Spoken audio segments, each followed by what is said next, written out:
I guess I was compelled to write the song. It's a true story from my early 20s. One of my biggest regrets, aside from just being very much within the lifestyle that's described in Peel, was that I wasn't a big brother to my younger brother. He was back home. I was 2 counties over in a college town, just living reckless. And so the original idea was inspired by 2 things. Also, during that time, I was dating a girl who I had introduced to that lifestyle. Yeah, it was just it's not cool to have a memory of bringing someone into something and then seeing them struggle with it for years after you're out of it. So I was thinking about that, and I was thinking about my brother, and what sparked it was a red light of all things. I stopped at a red light, and I looked over and I seen 22-year-old me sitting in the driver's seat of a car, and his girlfriend, I guess was his girlfriend, sitting inside, and kind of nicer, newer car that was beat up and banged up, and they were good-looking kids, but you could tell that they were a little haggard. I don't know, I seen them and I seen me and my girlfriend at the time. So I got back home and I started thinking about, if my little brother would have wrote me a letter at the time, what would it have said? And that's where, boy, you got just enough money for a little white Bic and a pack of Dirty Bird lights, and the rest of what mama sent you went to a 45-minute high. And that was the first line that came to me. I wrote that first verse. Back in the day, a white Bic lighter was like considered bad luck, and so to me and my friends, they would get that with that. And the Dirty Birds was just like, we called USA Golds. It was the cheapest cigarettes you could buy, but you could get, if you had a few bucks, you could get a pack. And so we was all smoking that because we never had any money. But I just wanted to really paint the picture of what my surroundings looked like at that time and how I was living. So it's just honest. I don't know. It's some weird pothead thing. I don't know. It's like, I was just in New York. I literally was just in New York a few weeks ago, and we stopped at a dispensary, and I didn't have a lighter, and I'm walking out, and I seen a white Bic lighter sitting on the window frame, and I was like, "Hey man, is this your lighter?" He's like, "No man, that's a white one. I ain't using it." I was like, I'm gonna take it then. He's like, "Yeah, you have it. That's bad luck." So I don't know where I'd be if I wasn't using white Bic lighters, but here we are. I'm just one extreme or the other. I literally, the 2 years before that, I was heavily involved in the church. I was an evangelist. I don't know. I think a common thing with people who end up in that lifestyle or just, I think it's just an addict mentality. It's the same reason that I dove headfirst into the church stuff, and then same reason that I went, complete opposite once I left that life. And I think it was just looking for something, I don't know what that something is, but I know when I see people, that are at the worst end of that spectrum on the sidewalks and on the streets, it sure looks like they're looking for something to me, I think it's more than food and change, I think that this whole project has kind of been more of that for me. My first project was very selfish and autobiographical, but I've really been paying attention to people and listening to people talk after shows and trying to figure out how I can represent. It'd be cool to just be able to write some lighthearted, going to the bar songs and everything, but I feel like there's enough of those, and I just kind of want to tell the stories of people that I grew up around. I grew up and around the life, there's a lot of good old boys that come from the kind of people that I grew up around, that's good people, but just got stuck in the trap, and they're just looking for something too, It's just an effort in trying to be a better person. I've been paying attention to me for long enough. I don't know. I'm just interested. I grew up in a really small town, blue collar town, factory town, truck drivers, mechanics, teachers.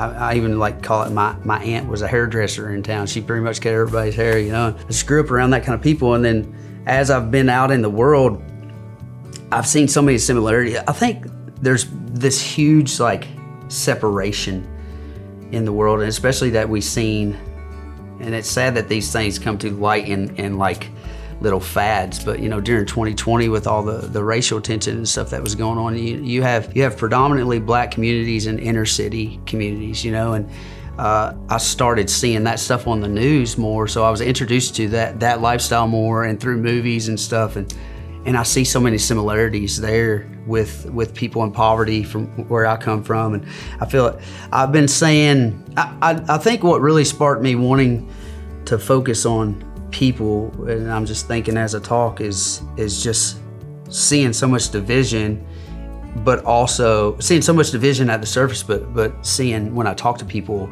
or really listen to people talk, I see so much in common, you know? So I've been telling people on stage lately, I feel like we all stand apart from each other, and this big, great divide in between us, and we're holding up a sign of one thing that we disagree on when there's 5,000 other things behind that one that we probably agree on. So I just want to try to touch on matters that, you know, Forgotten Man is a song that was inspired not only by people from communities like mine, but from inner city communities. There's blue collar workers all over the world, not just America. But Pill, I think we all probably either have a cousin, a brother, a sister, a mom, a dad, a son, a daughter, a friend, some kind of loved one that we've either seen go through the struggle and not make it out. We know they're going through the struggle right now, or they've been through the struggle and came out clean on the other side. Trying to tell stories from my perspective of other people's lives and struggles that I've had, just hopefully we'll have a little bit of unity. I would love to see the most redneck dude in the world in my crowd standing right beside somebody with earrings all over their face and green hair, you know? Like I just want to see people be able to come together and be like, you know, that's our story too, no matter what we look like or where we come from. The second verse is, I haven't reached out to her, I haven't talked to her in a long time, but it's almost like an apology, you know? It's probably one of the worst things I've ever done, you know? So I just wanted her to hear the song and like know that I give a shit about, you know, what I did. So hopefully she will, and she'll understand. I think she's doing good now, you know. Like I said, I haven't talked in a long time, but Facebook's still out there, so.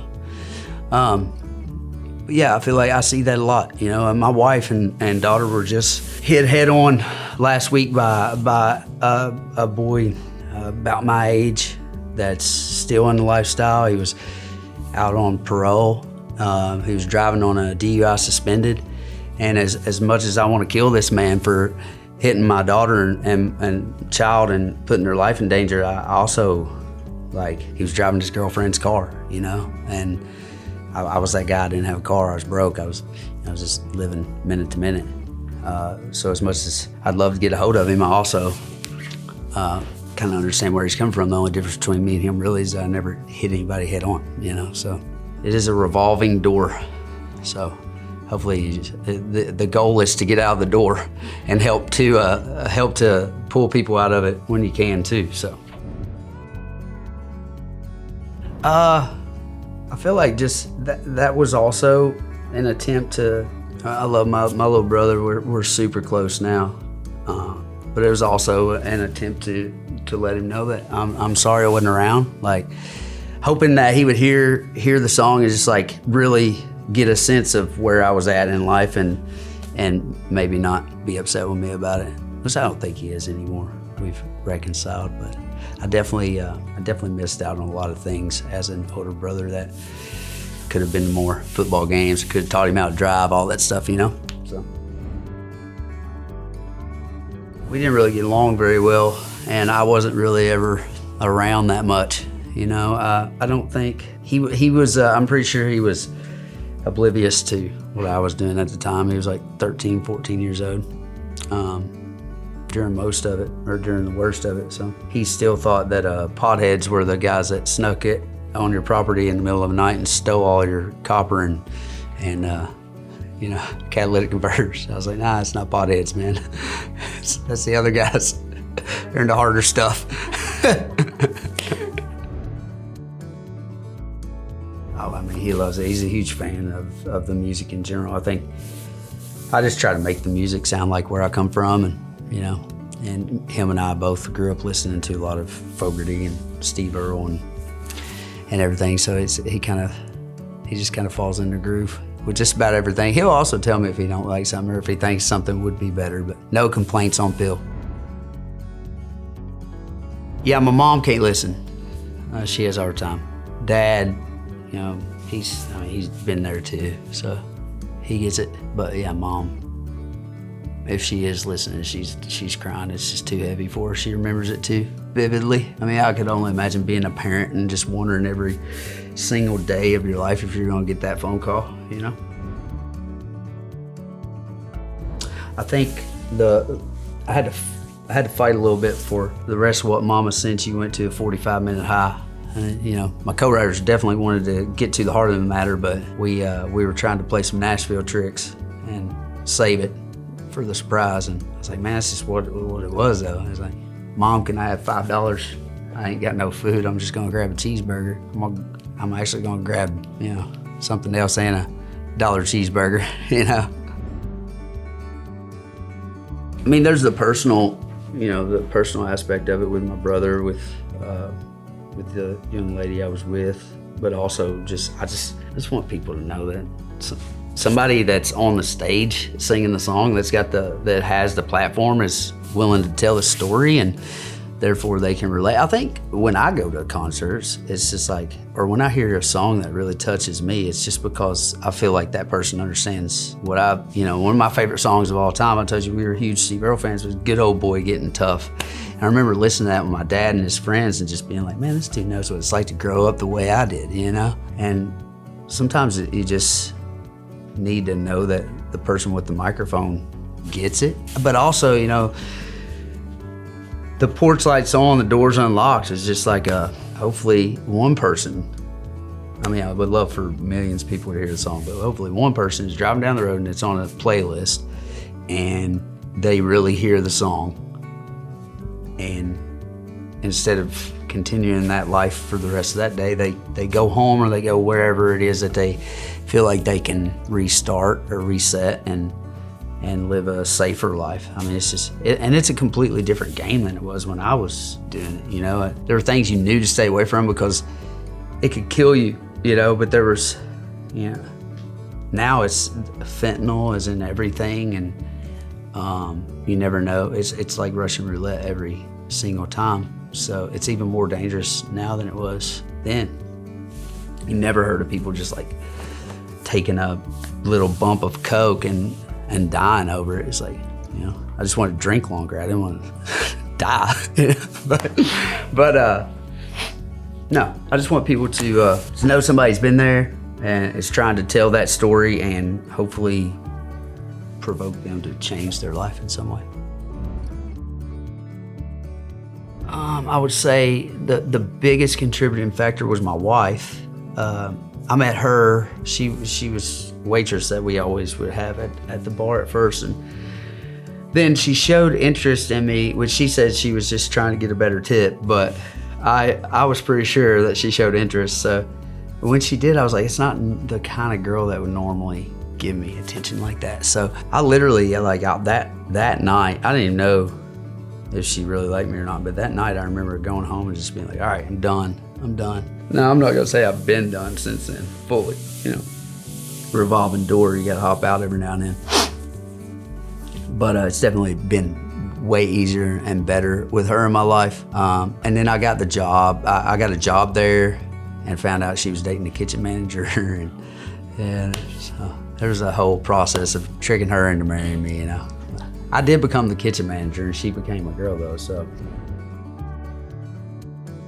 I think just having a steady foundation for once has changed my music, and it also has given me something to fight for. I feel like most people would be like, okay, I have this, I'm gonna try my best to protect it, but I feel even more inspired to just take chances and be. My wife is wonderful at making sure that I am who I am. You know, she'll challenge me if she disagrees with it from time to time, but if she realizes that I'm steadfast in what I'm doing, then she'll be there. So, and my daughter, I haven't written her a song yet, but we dance and sing Frank Sinatra in the kitchen and stuff. So we used to do it in the kitchen, now we do it in the camper. I live in a camper now. We had a house, we sold it, and they say small house grows love bigger or something like that. I can't remember how it's said. Maybe one of these days I'll write the camper song, get a little John Prine with it. I'm just starting to learn. I became very interested in what's going on in the prison system after talking to a friend of mine who's serving time in Eastern Kentucky. He's in for, I don't know the details of the case, but allegedly a man was threatening his life. He was a felon. We grew up together. We were doing the same things in our 20s, knew the same people, but for some reason he was always getting in trouble and I was slipping through the cracks. And when he was about 30 years old, this man he had been out of the pen for just a little while, and this man threatened to kill him. And so he acquired a gun the way that felons do. And when this man did come and kick in the door and try to kill him, he shot and killed him, and he was charged for reckless homicide, and serving a pretty hefty sentence, life sentence for it. So I found this out and I wrote a song. I really wanted to know. I've been in jail before, but never, to serve any kind of time. But I really just wanted to put myself in a cell by myself and talk to myself, talk to God, see what it's like for 3.5 minutes to be one of those guys in there that's just looking back on choices made and wrongdoings and being done wrong, So I wrote a song for him that'll be on Damascus as well.